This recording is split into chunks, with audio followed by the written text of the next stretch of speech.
continue to explore ways to develop healthy habits for 2023. And for many of us, that means strengthening relationships. Joining us now is podcaster and the author of Kickass Husband, Matthew Hoffman, with Relationship Resets. It's great to see you. Happy New Year. Thanks. See you too, Gail. Great to be back. So healthy habits can mean like how you are in your relationships. I mean, that's so important because it directly feeds into our overall health. Oh, absolutely. I mean, I really think the relationships are the center of everything else. If you got a healthy, strong relationship, it's going to spill over into everything else, work, and everybody else you come into contact with. So, how do we get started with that? I mean, what are some of the #1 ways that we can do this reset? You know, I think conflict is one of the biggest things that likes to jump in, and I think that everybody is afraid of conflict in a relationship, and maybe they steer away from it. But really, Gail, they got to know that conflict is an invitation to connection.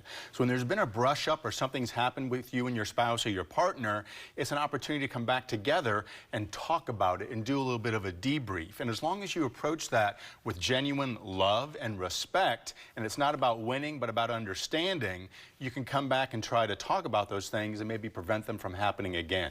So how do you differentiate if conflict is toxic versus healthy? Well, it's hard to say. Conflict is never a positive thing. You don't want it to happen, because if it keeps happening, there's going to be damage every single time. So you want to try to avoid that. And, you know, healthy conflict means, now, discussion doesn't necessarily mean we have a different opinion. It doesn't mean there's not love and care in the relationship. It means we got to increase our understanding.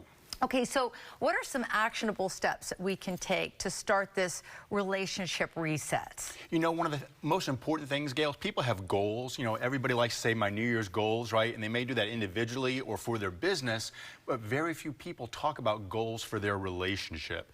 So I think if you're going to be aspirational about your #1 human relationship, you need to dream together as a couple and say, what do we want it to look like? So I think we've developed a dynamic date form where people can walk through the 14 qualities we think are essential in any good relationship, and you can make those statements about what you want to be relative to that quality and how you're going to get there, and share that with your spouse. So it's kind of like some goal setting for your relationship, and so they know and can support you on that journey through the year. So you're saying goal setting versus maybe just a resolution? Yeah, resolutions are tough because they often don't work, and you break it and you think you've failed.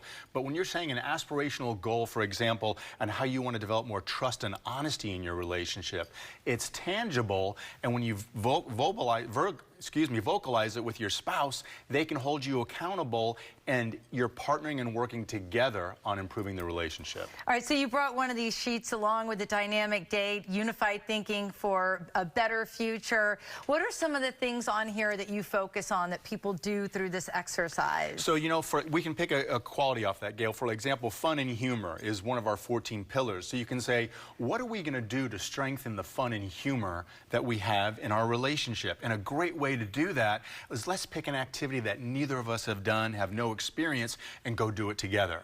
So we're doing something together, we're on equal footing and equal ground, and that experience that we have of trying to do something and maybe failing is going to be fun. You probably be laughable if you don't have the talent, and it's going to build the success of the relationship. So that's an example of setting a goal of what can we do to have more fun and humor in our relationship this year.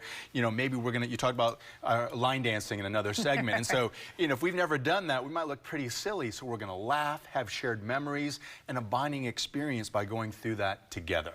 I like that. I like that. And is this a place where you can set some of these goals that you speak of?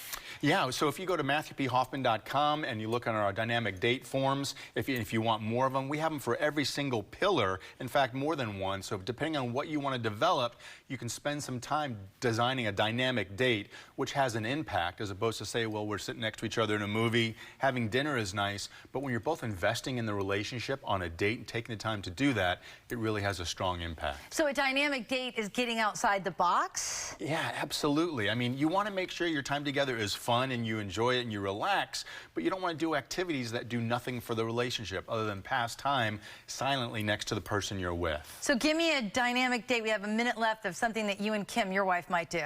So, you know, we love to swing dance together, and she found a dance thing on YouTube that we could learn in the living room for swing dancing, and so we pop it up on the big screen screen TV. We're at home, we haven't gone anywhere, and we're practicing our routines on how to swing dance in our own living room. It's called Show Her Off. Okay. And it's a couple in their jeans and socks on the floor, and we're out there making mistakes, and she's a much better dancer than I am, and so she remembers the routines and I kind of forget. So we laugh our way through that, but we have fun and we connect. That's a really good idea. If I could get my husband dancing without actually taking him to classes, I think you're onto something there, Matthew. Good place to start, Gayle. Tell Kim I said thank you for that tip. I will. All You right. got it.